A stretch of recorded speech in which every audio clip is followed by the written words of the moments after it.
ہے وہ مشرک نبی کا بیٹا ہی کیوں نہ ہو،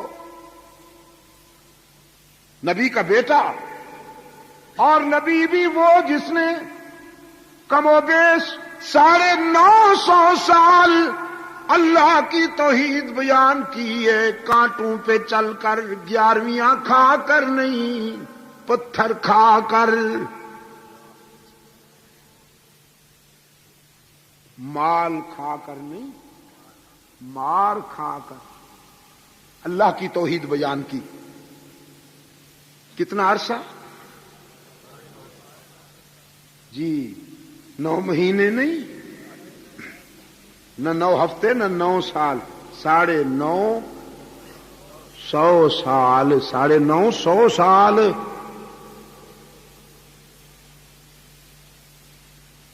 اور پھر صرف مسجد میں بیٹھ کر نہیں، گلیوں میں جا کر، صحراؤں میں جا کر، میدانوں میں جا کر، قرآن کہتا ہے ربی انی دعوت قومی لیلا ونہارا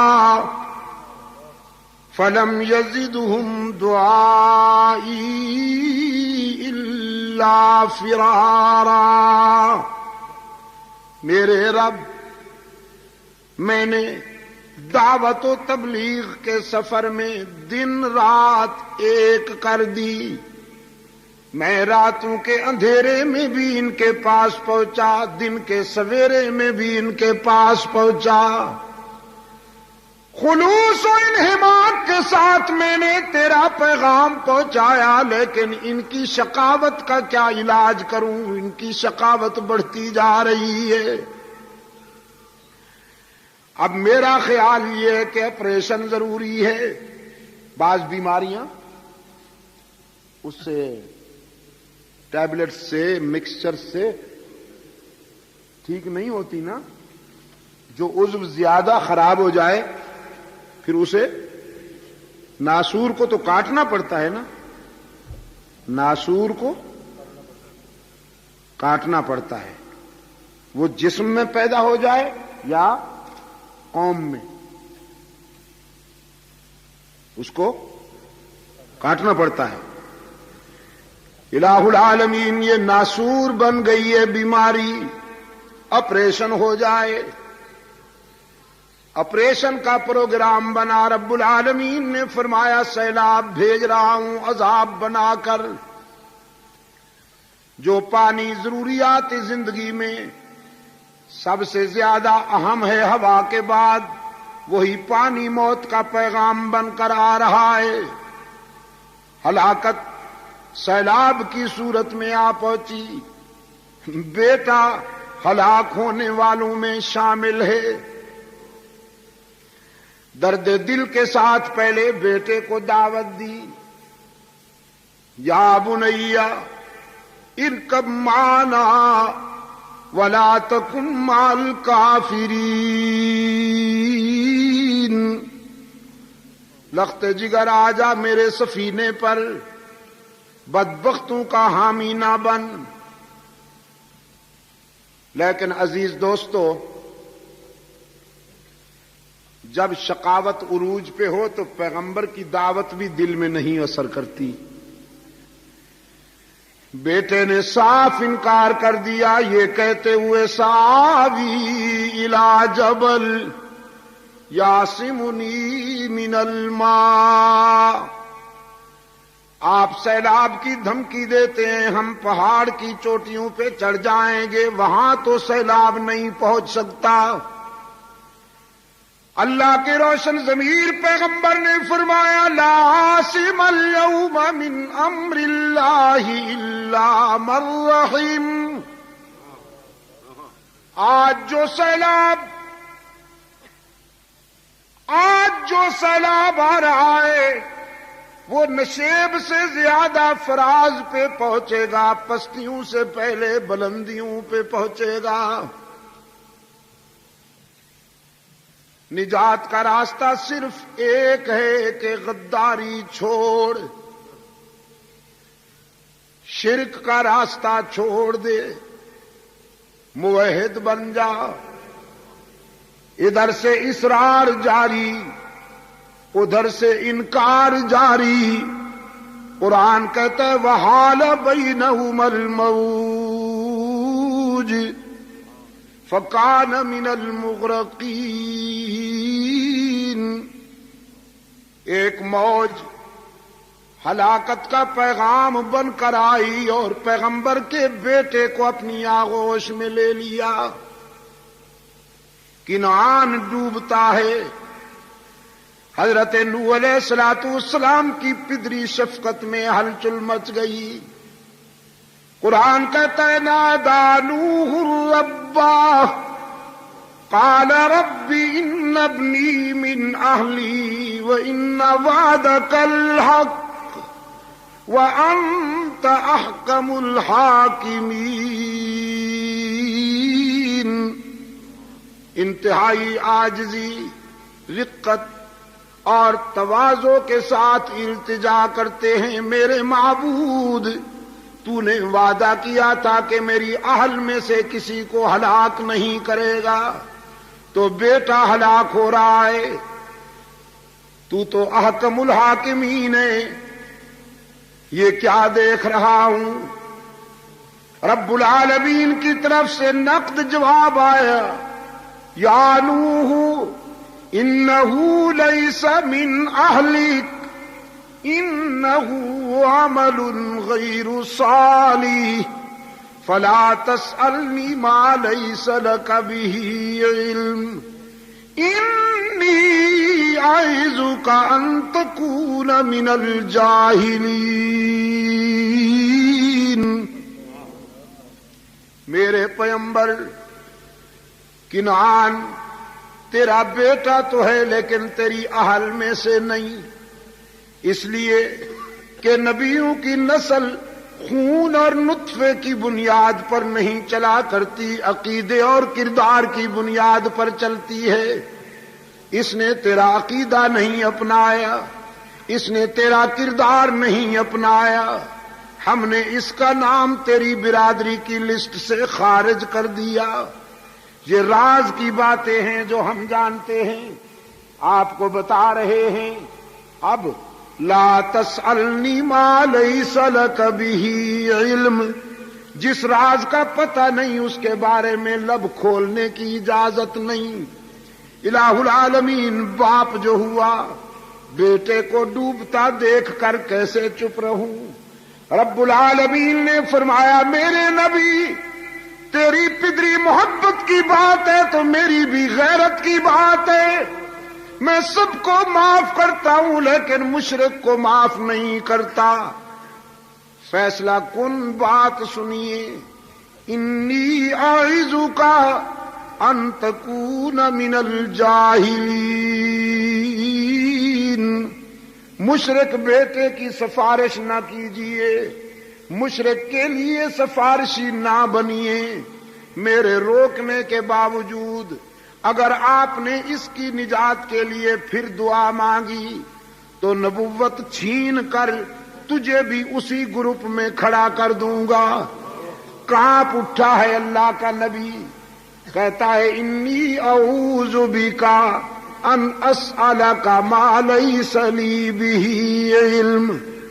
الہ العالمین تیری ناراضگی سے پناہ مانگتا ہوں، تیرے غضب سے پناہ مانگتا ہوں. تو سب کچھ جانتا ہے، میں تو وہی جانتا ہوں جو تو بتائے. بیٹا بہت عزیز چیز ہے لیکن تجھ سے زیادہ پیاری کوئی چیز نہیں. کنعان جیسے کئی بیٹے بھی ہلاک ہو جائیں لیکن تجھے تو ناراض نہیں ہونے دوں گا. بس یہی ایک طبقہ ہے کراچی والوں جس کے لیے معافی کا دروازہ بند ہے. اور وہ کون سا طبقہ؟ بھی کا مریض. بھی والوں کے لیے معافی کا دروازہ بند ہے. کون؟ بھی والے. اللہ اس بیماری سے سب کو بچائے. وہ دور والے بھی آمین کہیں نا، وہ جو دور بیٹھے ہیں ذرا. اللہ اس بیماری سے سب کو بچائے.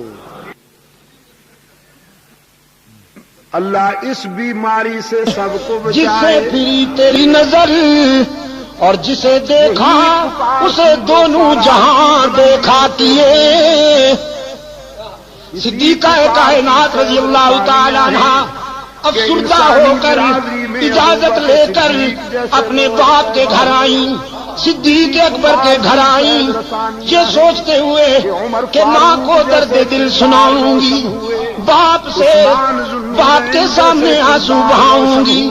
لیکن فرماتی ہیں گھر پہنچی تو ماں بھی آنسو میں ڈوبی ہوئی ہے، باپ بھی قرآن کی تلاوت کرتے ہیں اور زار و قطار رو رہے ہیں. میری تو سمجھ میں کچھ نہیں آ رہا تھا. دیکھا منافقین کا پراپگنڈا کیسے کیسے معصوموں کو مبتلا کر دیتا ہے. فرماتی ہیں سمجھ میں کچھ نہیں آ رہا تھا کہ میرے گھر کیا قیامت ٹوٹ گئی. یہ تو ام مصطح کی زبانی پتہ چلا کہ عائشہ کتنی بھولی ہے، تیرے خلاف تو مستقل محاذ بن چکا ہے، مستقل محاذ بن چکا ہے. تیری کردار کشی کے لیے لمبی چوڑی دلیلیں دی جا رہی ہیں، افسانے گھڑے جا رہے ہیں، کہانیاں گھڑی جا رہی ہیں، قسمیں اٹھائی جا رہی ہیں کہ عائشہ ایسی ہے، عائشہ ویسی ہے، تجھے تو پتہ ہی نہیں ہے کسی بات کا. فرماتی ہے میں اس قدر متاثر ہوئی کہ بے ساختہ بخار میں مبتلا ہو گئی.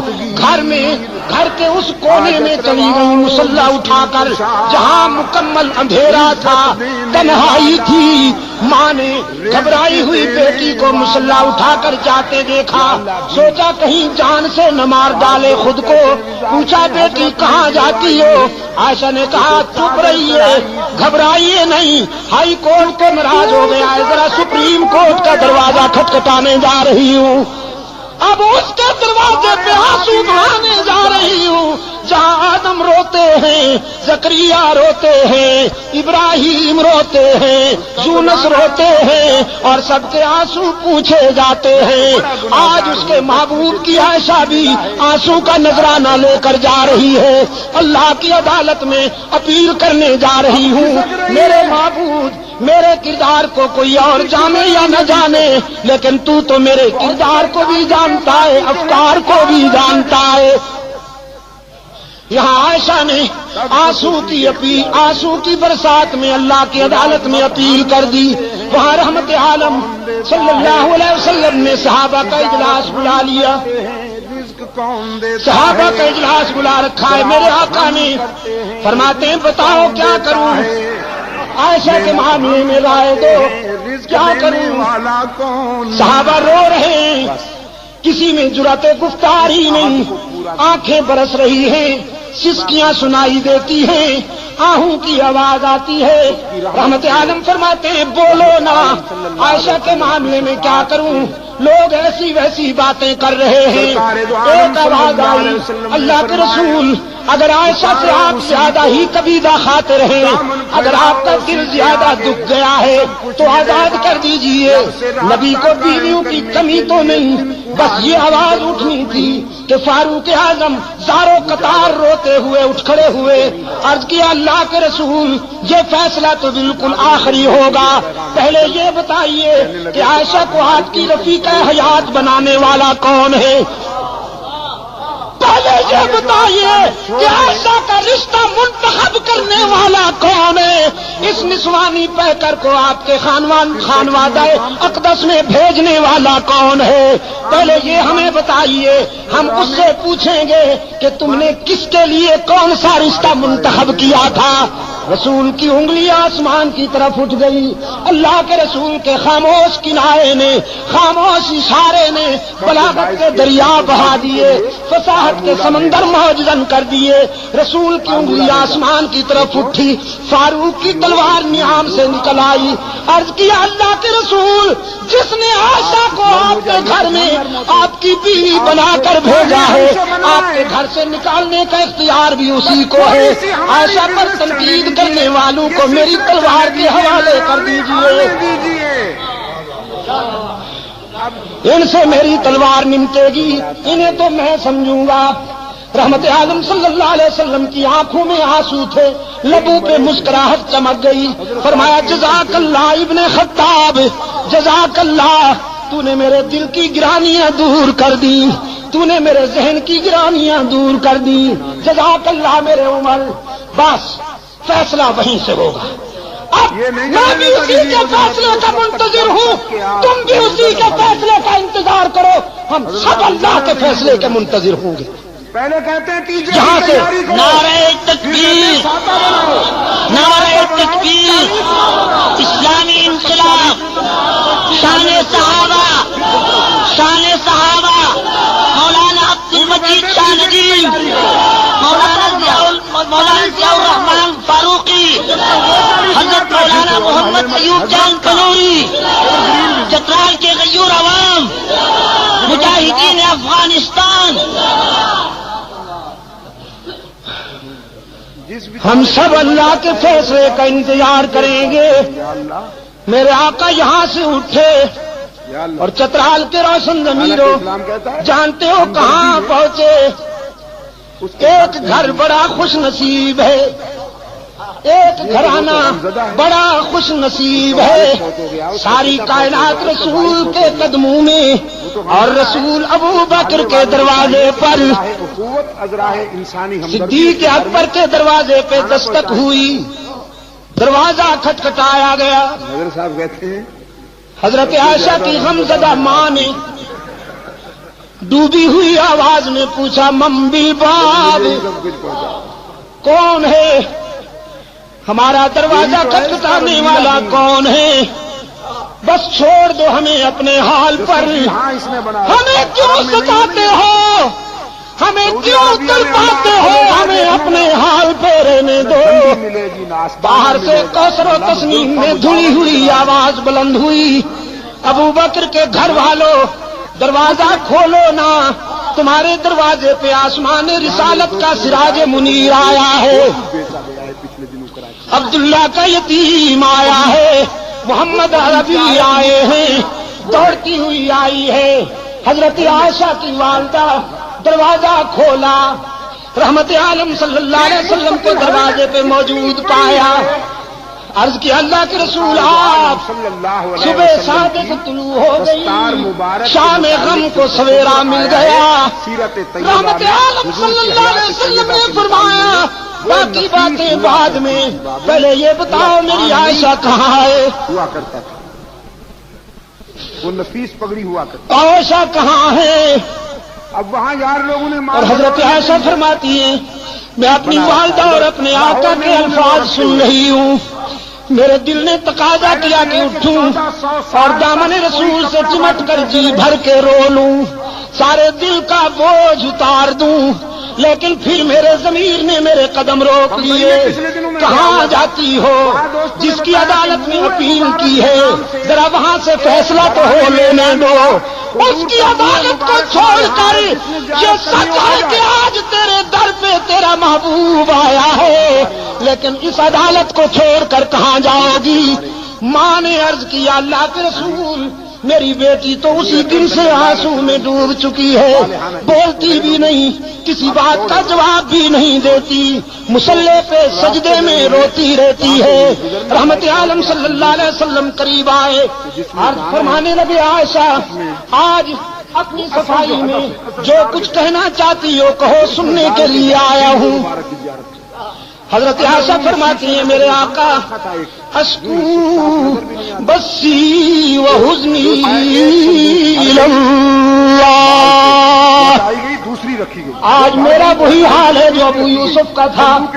فرماتی ہیں میرے غم و حزن کا یہ عالم کہ یعقوب علیہ السلام کا نام ہی بھول گیا، ابو یوسف کہہ کر گزارا کیا۔ آقا میں آج کیا کہوں بھی تو لوگ نہیں مانیں گے، جو کچھ کہنا چاہتی تھی علیم بذات الصدور کو کہہ بیٹھی ہوں اور اسی کے فیصلے کی انتظار کر رہی ہوں۔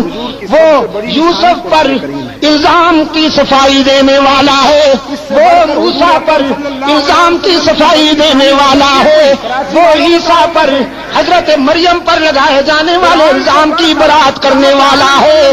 آج ابو بکر کی بیٹی بھی اسی کے دروازے پہ رو رہی ہے۔ میں نے جو کچھ کہنا تھا اسی کو کہہ بیٹھی ہوں۔ رحمت عالم نے فرمایا عائشہ ان کے ذریعے مال میں بھی اسی کے فیصلے کا منتظر ہوں، اس لیے کہ تیرے بیٹے نے تیری مثل سپریم کورٹ میں بھیج دی تھی، عمر نے تیرا کیس اللہ کی عدالت میں بھیج دیا ہے، میں بھی اسی کے فیصلے کا منتظر ہوں۔ صدیقہ فرماتی ہیں